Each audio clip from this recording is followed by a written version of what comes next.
நிறைய தடவை சொல்லிருக்கேன்னு நினைக்கிறேன். குபேர பூஜை. இந்த குபேர பூஜை வந்து குபேர சிலை வச்சு எல்லாம் பண்ணிட்டு இருக்கீங்க. ஓகே, இந்த குபேரர் அப்படிங்கிறதே பச்சை குங்குமம்னு சொல்றீங்க. குபேரர் வந்து செல்வ செழிப்பு, அதனால கோல்டன் கலர்ல கொடுக்குறோம். நிச்சயம் கிடையாது. குபேரர் என்றால் பச்சை நிறத்துடையவர்.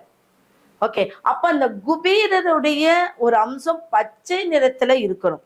அதுதான் இன்னும் நல்ல வைப்ரேஷன். பச்சை நிறத்துல இருக்கிறது தான் வந்து உங்களுக்கு ஒரு கிறிஸ்டல். இது வந்து ஒரு கிறிஸ்டல். அப்ப இந்த இதுல இருக்கும் போதுதான் வைப்ரேஷன் நல்லா இருக்குமே ஒழிய, நீங்க இந்த கோல்டன் கலர் வாங்கிட்டு வந்தது அது வந்து ஷோ அந்த மாதிரி இருக்கிறத விட இதுதான் பலமான ஒரு விஷயம். புரியுதுங்களா?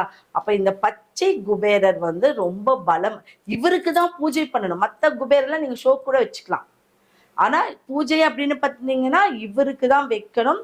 இதுதான் ரொம்ப பலமான விஷயம். அப்ப இவரை வச்சு, இவருக்கு கீழே பச்சை குங்குமம் வச்சு இவரை வழிபடும் போது செல்வம் உங்களுக்கு தினம்தோறும் கிடைக்கும். போன ஒரு வருமானத்தோட தான் நீங்க வரக்கூடிய ஒரு அமைப்பு இருக்கு. சரிங்களா? இதெல்லாம் வந்து என்ன அப்படின்னா, நம்ம சில பொருளெல்லாம் காட்டுறோம். இது வந்து உங்களுக்கு ஜாதகத்தோட ஒப்பிட்டு தான் நம்ம வாங்கிட்டு இருக்கோம். இப்போ எல்லாருமே வந்து விஷ்ணு சக்கரான்னு சொல்லுவாங்க. விஷ்ணு சக்கரா.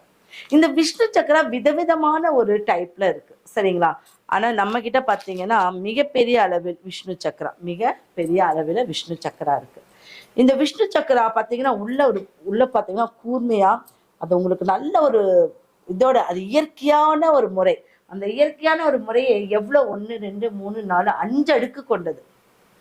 அப்போ 5 அடுக்குக்குள்ள ஒரு இந்த இருக்கு. அதே மாதிரி இதுவும் 5 அடுக்குல இருக்கு விஷ்ணு சக்கரா. இத ஒரு மனிதன் வந்து வச்சு வழிபட்டீங்க அப்படின்னா கோபுரத்தின் மேல இருக்கக்கூடிய ஒரு உயர்வு கிடைக்கும். புரியுதுங்களா? இப்போ வந்து ஒரு கலெக்டரா இருக்கீங்க, அரசாங்க உத்தியோகத்தில் இருக்கீங்க, டாக்டரா இருக்கீங்க, இப்படி ரொம்ப மதிக்கத்தக்க கூடிய ஒரு அமைப்புல இருக்கு அப்படின்னா இந்த விஷ்ணு சக்கரா நம்மளுக்கு மிக உயர்ந்த ஒரு சக்கரம். இதை வச்சு நீங்க வழிபடும் போது, இத சக்கரம்னா என்ன? சுழற்சி. இந்த சக்கரம் போல் நம்மளுடைய வாழ்க்கை ஒரு சுழற்சி வரும், ஒரு மாற்றங்கள் வரும், நல்ல ஒரு எதிர்கொள்ற சக்தி வரும். இது 5 அடுக்குங்கும் போது 5ங்கிறது நல்ல ஒரு எண்ணம், பூர்வீகம், சந்தோஷம் எல்லாமே. அப்ப இந்த விஷ்ணு சக்கரா யாருக்கு உபயோகப்பட்டு? அப்ப புதன் அறிவு நல்லா இருக்கும், தொழில் அறிவு நல்லா இருக்கும், பேங்க்ல வேலை செய்யறவங்க இதை பூஜிக்கலாம். இந்த மாதிரி நம்ம வந்து வராங்க இல்லையா வாடிக்கையாளர், அவங்களுக்கு என்னென்ன மாதிரி பிரச்சனைகள் அப்படிங்கிறத பார்த்து நம்மளுக்கு கொடுக்குறோம். அது ஒரு சிலது மட்டும் இப்ப நம்ம கொடுத்துட்டு இருக்கோம். இல்ல முக்கியமா ஒரு விஷயம் வந்து, இப்போ திருஷ்டி, இப்ப என்னுடைய நான் ஒரு இடத்துக்கு போறேன், எனக்கு திருஷ்டி ஆகுது. அடுத்தது அந்த இடம் சக்சஸ் ஆக மாட்டேங்குது. யார் கண்ணு பட்டுச்சோ தெரியலப்பா, நான் போன அது விளங்கல, என்னன்னே தெரியல, நான் போனா மட்டும் அது நடக்க மாட்டேன். இப்படி புலம்பல் நிறைய இருக்கு இல்லையா? இப்படி இருக்கிறவங்களுக்கு நம்ம வந்து ஒரு கட்டை தரும். அது கட்டைக்கு பேரு பார்வை பட்டா அப்படின்னு சொல்றோம். அந்த கட்டை சின்னதுதான். இது என்ன பண்ணுவோம் அப்படின்னா, நம்ம உரைச்சு நம்ம நெத்தியில சந்தனமா இடும். அப்போ இதுக்கு பேரே பார்வை படக்கூடாது, ஒருத்தருடைய திருஷ்டி படக்கூடாதுங்கிறதுக்கு தான் இது. அப்ப சந்தனமா இடக்கூடிய அந்த பொருள் தினந்தோறும் வச்சுட்டு வெளியில போனீங்கன்னா என்ன ஆகும்? உங்களுக்கு உங்களுடைய மேல திருஷ்டி இருக்கவே இருக்காது. குழந்தைகளுக்கு வைக்கலாம், பெரியவங்களுக்கு வைக்கலாம், வேலை செய்யறவங்களுக்கு வைக்கலாம், வீட்டுல இருக்க எல்லாத்துக்குமே அது வைக்கலாம். அப்ப என்ன ஆகும்? நிச்சயம் அந்த ஒரு குறைபாடு நீங்கி உங்களுக்கு ஒரு நல்ல ஒரு அமைப்பை கொடுக்கும். அப்ப இந்த பார்வைப்பட்டா அப்படின்னா இது எங்கிருந்து ஒரு மரம் தான். அது வந்து பழங்காலத்து நூல்கள்ல இருந்து எடுக்கப்படுறது. அப்போ அதை நம்ம தேடி எடுத்து மக்களுக்கு கொடுத்து எப்படி இருக்குன்னு பார்த்துதான் இதெல்லாம் நம்ம வந்து பண்ணிட்டு இருக்கோம். சரிங்களா? அப்ப இந்த விஷயங்கள் எல்லாம் நம்ம வந்து ஒரு பூஜையா கொடுக்கும்போது மக்களுக்கு என்ன ஆகும்? இன்னும் நிறைய விஷயங்கள் அவங்களுக்கு கிடைக்கும், நல்லது கிடைக்கும். எல்லாம் நம்ம சும்மா வச்சுக்கிட்டே இருந்தா அவங்களுக்கு எல்லாம் தெரியாது. இப்ப வெளியூர்ல இருக்கிறவங்களுக்கு எல்லாம் தெரிஞ்சாதானே நீங்க வந்து அந்த மாதிரி பாப்பீங்க.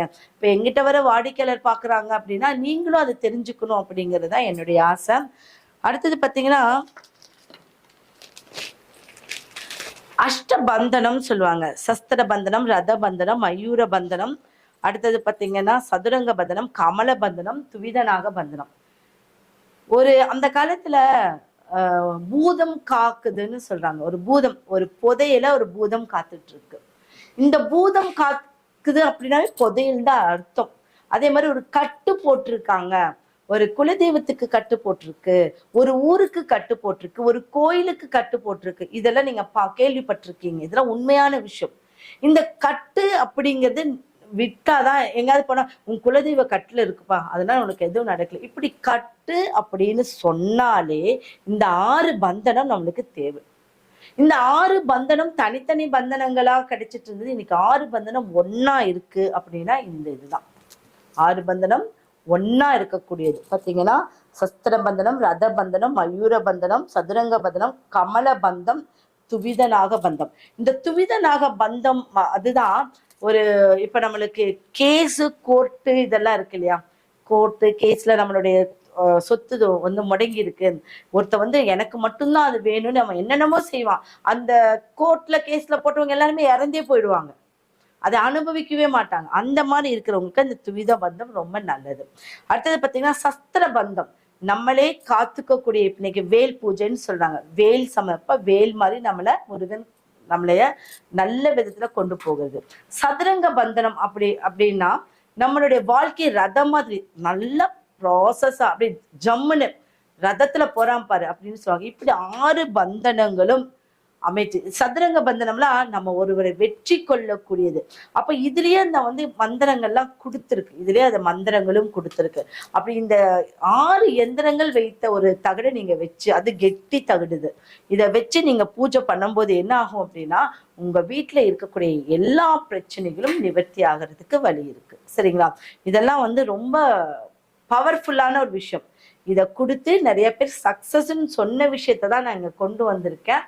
இதை நீங்க உபயோகப்படுத்துறது அப்படிங்கிறதுல நீங்க தெரிஞ்சுக்கணும், இந்த மாதிரிலாம் விஷயங்கள் இருக்கு, ஒரு மாந்திரிகம் இருக்கு, தாந்திரிகம் இருக்கு, அது எது நல்லது செய்வோம் அது ரீதியா நம்ம கொண்டு போகணும். நல்ல விஷயத்த மட்டுமே எடுக்கணுமே ஒழிய ஒருத்தரை அழிக்கிறதுக்கு எந்த மாந்திரிகமும் கொண்டு போகக்கூடாது, எந்த தாந்திரிகத்தையும் பயன்படுத்தக்கூடாது. சரிங்களா? ஏதாவது உங்களுக்கு டவுட் இருக்கா?